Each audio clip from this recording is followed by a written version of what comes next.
अस्सलाम वालेकुम dear viewer, this is Imran. Welcome to my YouTube channel I am chemist.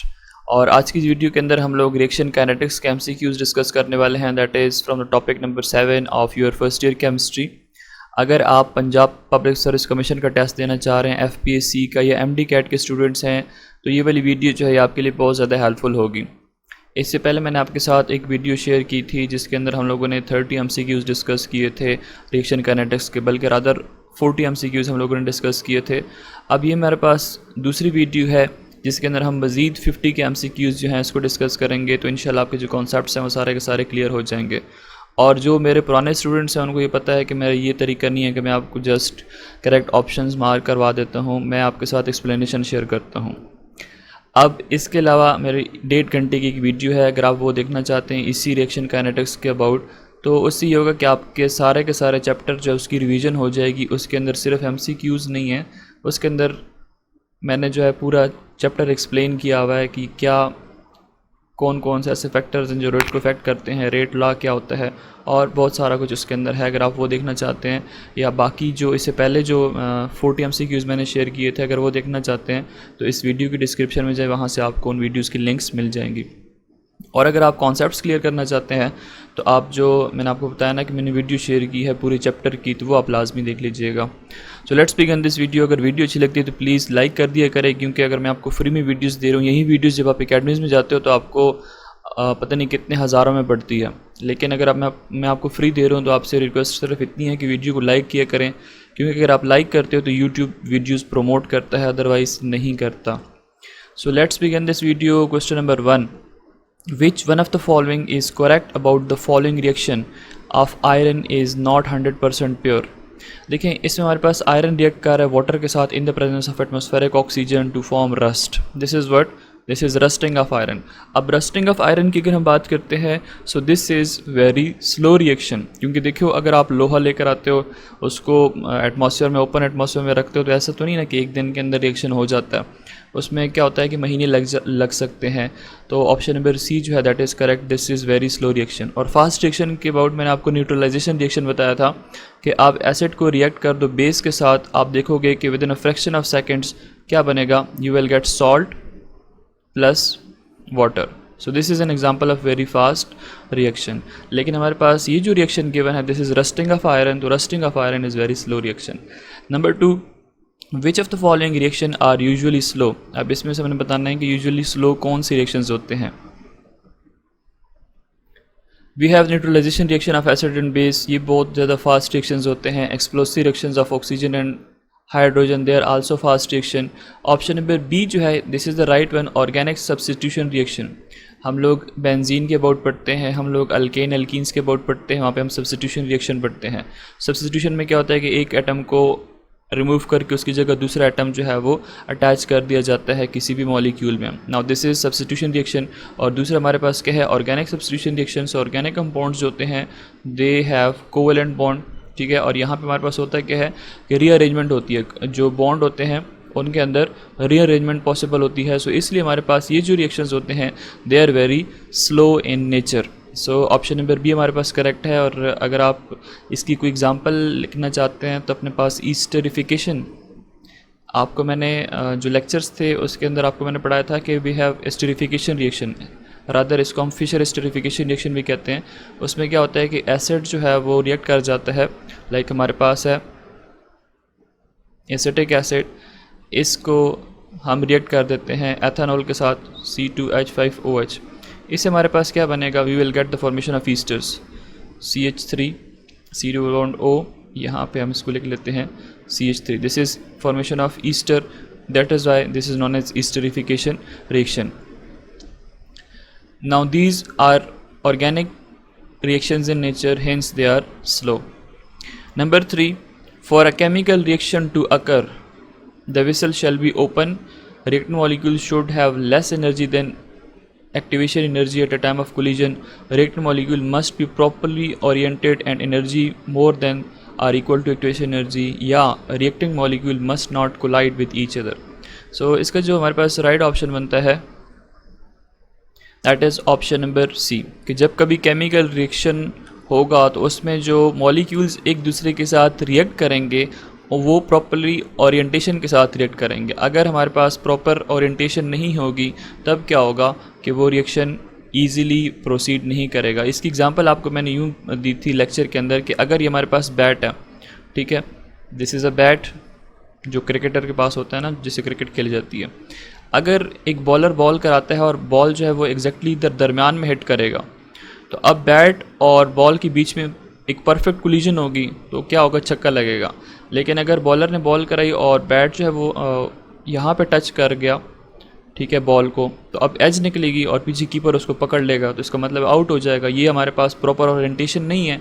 सो यहाँ पे भी क्या होता है कि अगर हमारे पास प्रॉपर ओरिएंटेशन होगी और उसके साथ साथ energy is more than the are equal to equation energy, तब जाके रिएक्शन क्या होगा, प्रोसीड होगा। सो ऑप्शन नंबर सी हमारे पास करेक्ट है। Number 4, the increase in reaction rate as a result of increase in temperature from 10K to 100K is. अगर हमारे पास टेम्परेचर 10 केल्विन है, हम उसको इंक्रीज़ करते हैं अप टू 100K। सो हमारे पास रेट ऑफ रिएक्शन के अंदर कितना इंक्रीज़ आएगा। देखिए हमारे पास इनिशियल जो टेम्परेचर है दैट इज़ 10K, फिर इसको 20K कर दें, 30K कर दें, 40K कर दें, 50K कर दें, 60 कर दें, 70 कर दें, 80 कर दें, 90 कर दें और 100 कर दें। तो इसके बीच में जो आपके पास टोटल अगर आप इसको देखते हो इंटरवल्स को, तो हमारे पास टोटल इंटरवल जो है वो कितने हैं, 9 हैं। 9 इंटरवल में हम क्या कर रहे हैं, इस टेम्परेचर को इंक्रीज़ कर रहे हैं और उसकी वजह से हम देखते हैं कि रेट के ऊपर क्या फ़र्क पड़ता है। सो जो हमारे पास एक फार्मूला है दैट इज़ कि जब रेट इंक्रीज़ होता है तो उसमें हमने देखना होता है कितने फोल्ड वो इंक्रीज़ हुआ। सो इसका फार्मूला होता है कि that is equal to 2 raise to the power number of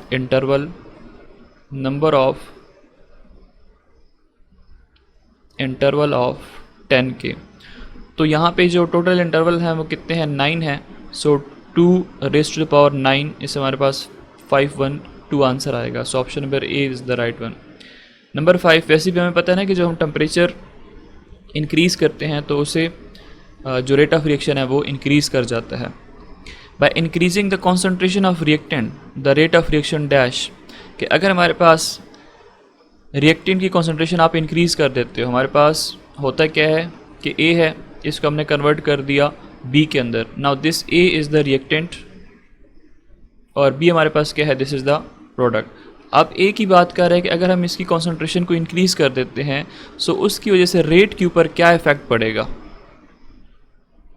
सो याद रखें कि जब हम कॉन्सेंट्रेशन इंक्रीज़ करते हैं रिएक्टेंट की तो हमारे पास ज़्यादा इफेक्टिव कोलिजन्स होंगी, ठीक है, अगर प्रॉपर ओरिएंटेशन में रिएक्टेंट एक दूसरे के साथ रिएक्ट कर रहे हैं। सो जितनी ज़्यादा प्रॉपर ओरिएंटेशन होगी, जितनी ज़्यादा इफेक्टिव कोलिजन्स होंगी, उतना ज़्यादा रिएक्टेंट क्या कर रहा होगा, प्रोडक्ट के अंदर कन्वर्ट हो रहा होगा। और जितना ज़्यादा रिएक्टेंट प्रोडक्ट के अंदर कन्वर्ट हो रहा होगा, हम कहते हैं कि उतना रेट उसका क्या होगा, फास्ट होगा या इंक्रीज़ होगा। So option number C is the right one. याद रखें कि कॉन्सेंट्रेशन के ऊपर रेट डिपेंड करता है, डायरेक्ट रिलेशनशिप है। अगर कॉन्सेंट्रेशन ज़्यादा है रिएक्टेंट की तो रेट ऑफ रिएक्शन भी क्या होगा, फास्ट होगा। Number 6, select the correct rate law from the given data. अब इसमें से हम लोगों ने बताना है करेक्ट रेट लॉ। यहाँ पे ए है, बी है, फिर rate of reaction in mole per decimetre cube पर सेकेंड। ये मोल पर डेसीमीटर क्यूब क्या है, ये हमारे पास रेट है। रेट क्या होता है, चेंज इन कॉन्सेंट्रेशन पर यूनिट टाइम। कॉन्सेंट्रेशन की यूनिट क्या होती है, मोल पर डेसीमीटर क्यूब, टाइम की यूनिट क्या होती है, सेकेंड। सो इसको अगर आप देखें सो that would B mole per decimetre cube. अब ये हमारे पास क्या है, कॉन्सेंट्रेशन ऑफ ए को हम मोल पर डेसीमीटर क्यूब में लेते हैं, बी को भी हम क्या करते हैं, मोल पर डेसीमीटर क्यूब के अंदर लेते हैं। और यहाँ पे ये जो स्क्वायर ब्रैकेट्स हैं ये क्या रिप्रेजेंट करती हैं, दे रिप्रेजेंट कॉन्सेंट्रेशन और इसकी यूनिट क्या होती है, मोल पर डेसीमीटर क्यूब। अब यहाँ पे ये एक्सपेरिमेंटली कैलकुलेटेड वैल्यूज़ है। देखें अगर हमारे पास ए की कंसंट्रेशन 0.1 मोल पर डेसीमीटर क्यूब है तो उस वक्त बी की कंसंट्रेशन क्या है, that is 0.1 mole per decimetre cube. और रेट ऑफ रिएक्शन आपको यहाँ पे गिवन है, ये सारी वैल्यूज़ कैलकुलेटेड होती हैं, ठीक है। अच्छा, अब ए की कंसंट्रेशन अगर हमारे पास इंक्रीज़ हो जाती है 0.2 में तो ये हमारे पास यहाँ पे क्या है, ये सेम है। अब यहाँ पे अगर ये डिक्रीज़ हो जाए 0.1 में आ जाए तो ये 0.2 हो जाती है। इसका मतलब है रेट जो है वो दोनों के ऊपर डिपेंड कर रहा है, रेट जो है वो दोनों के ऊपर डिपेंड कर रहा है। यहाँ पे देखें हमारे पास रेट 2 मल्टीप्लाई बाई 10⁻⁵ है, यहाँ पे रेट डबल हो गया हुआ है, और यहाँ पे रेट हमारे पास क्या है, सेम है, क्योंकि कंसंट्रेशन हमारे पास इन दोनों की क्या हो रही है, सेम हो रही है। अगर आपने एक ही कंसंट्रेशन को इंक्रीज़ कर दी, दूसरी कंसंट्रेशन उसी के हिसाब से डिक्रीज़ हो रही है।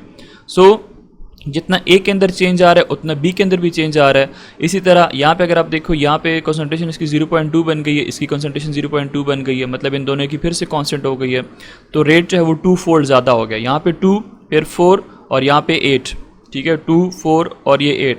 इसका मतलब है कि रेट जो है वो दोनों के ऊपर डिपेंड कर रहा है और 1 फोल्ड डिपेंड कर रहा है। सो इसका मतलब है कि हम लिखेंगे rate is directly proportional to concentration of A and concentration of B, और यहाँ पे पावर जो है 1 1 हो जाएगी, तो 1 1 को आप ऐड कर दोगे तो हो जाएगा 2। इसका मतलब है this is second order reaction. So option number A is the right one के रेट। अच्छा, ये प्रोपोर्शनलिटी को आप हटाएंगे तो क्या लगाएंगे, कांस्टेंट लगाएंगे, which is known as rate constant या स्पेसिफिक रेट कांस्टेंट या वेलोसिटी कांस्टेंट, ठीक है। सो राइट ऑप्शन हमारे पास ऑप्शन नंबर ए होगा, क्योंकि ये क्या रिप्रेजेंट कर रहा है, it represent second order reaction. इसमें अगर आप देखें 2 + 1 ये थर्ड ऑर्डर रिप्रेजेंट कर रहा है। इसमें अगर आप देखें 2 + 1 ये भी थर्ड ऑर्डर रिप्रेजेंट कर रहा है। इसमें अगर आप देखें 2 + 1 ये भी थर्ड ऑर्डर ही रिप्रेजेंट कर रहा है। देन नंबर 7, इसमें क्या लिखा हुआ है, the rate of reaction involving ion can be studied by word. अब ऐसा रिएक्शन जिनके अंदर हमारे पास आयन्स इन्वॉल्व होते हैं, आयन्स मीन्स पॉजिटिव आयन है या फिर नेगेटिव आयन है, सो उसके लिए जो मेथड होता है उसको हम किस मेथड के थ्रू स्टडी कर सकते हैं।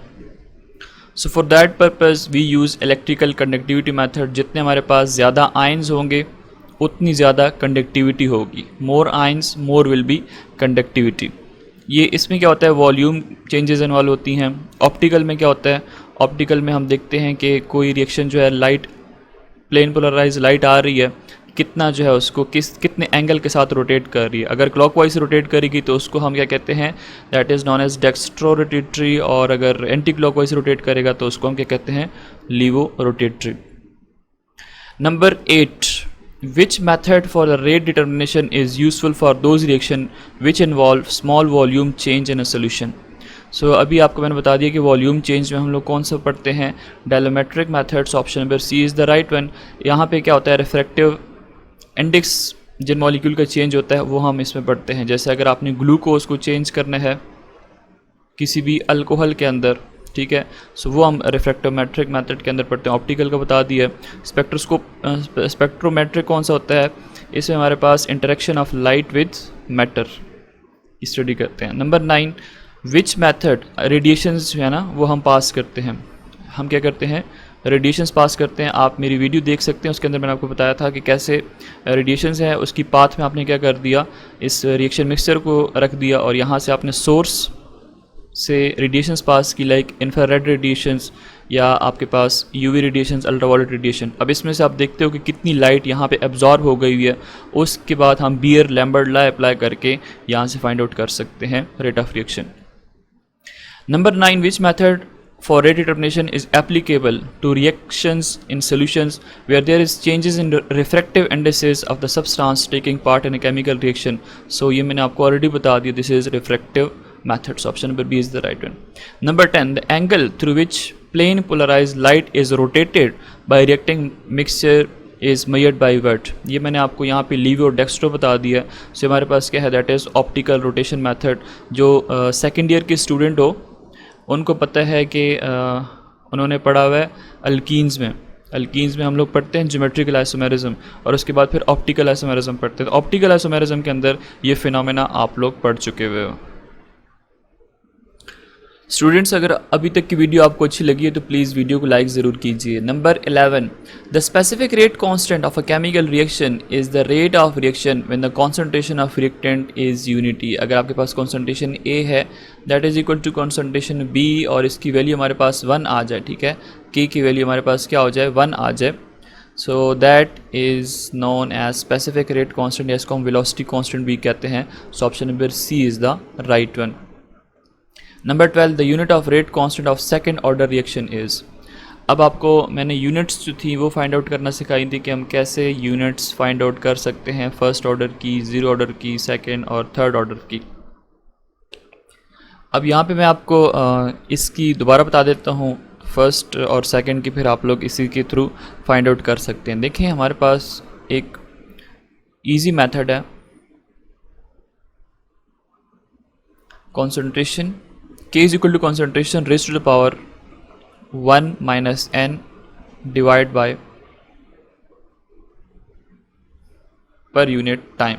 ठीक है, ये आपने एक इक्वेशन है जिसको आपने यूज़ करना है। अब यहाँ पे जो स्मॉल n है ना, ये ऑर्डर रिप्रेजेंट कर रहा है। यहाँ पे हमसे क्या पूछ रहा है, सेकंड ऑर्डर, तो हम इसको यहीं से कर लेते हैं। तो n की जगह हम क्या लगाएंगे, अब 2 लगाएंगे क्योंकि सेकंड ऑर्डर हमसे पूछ रहा है। अगर 3 होता ना थर्ड ऑर्डर, तो हमने इसके यहाँ पे 3 लगा देना था। So K is equal to concentration को हम शॉर्ट फॉर्म में CONC डॉट लिख लेते हैं। अब 1 माइनस 2 क्या हो जाएगा, और यहाँ पे क्या है, टाइम पर सेकंड। 1 माइनस 2 से आंसर क्या आता है, 1 ही आएगा, ये -1 आएगा, -1 आएगा। So that would be concentration raised to the power -1 divide by per unit time. अच्छा, कॉन्सेंट्रेशन जो है उसको आप किस चीज़ में मेजर करते हो, कॉन्सेंट्रेशन को आप मेजर करते हो कॉन्सेंट्रेशन मोल पर डेसीमीटर क्यूब में, मोल पर डेसीमीटर क्यूब में। तो इसको मैं ऐसे लिख सकता हूँ कि we have mole per decimetre cube raised to the power -1 divide by, और टाइम को आप मेजर करते हो सेकंड के अंदर। ठीक, और अब क्या होगा कि इसके ऊपर -1 चार्ज हमने इसको बनाना है +1। तो ये यहाँ पे अगर पॉजिटिव में तो नेगेटिव में हो जाएगा, नेगेटिव तो पॉजिटिव में हो जाएगा। तो मैं इसको ऐसे लिख सकता हूँ ना, मोल पॉजिटिव में तो इसको मैं -1 कर देता हूँ। ये पर डेसीमीटर क्यूब जो ये पॉजिटिव -3 में है, तो इसको मैं क्या कर लूँगा, इसको मैं +3 कर दूंगा। ये पर सेकंड है तो ऊपर जा, ये नीचे है पॉजिटिव साइन में है, ऊपर जाएगा तो क्या बन जाएगा, नेगेटिव में।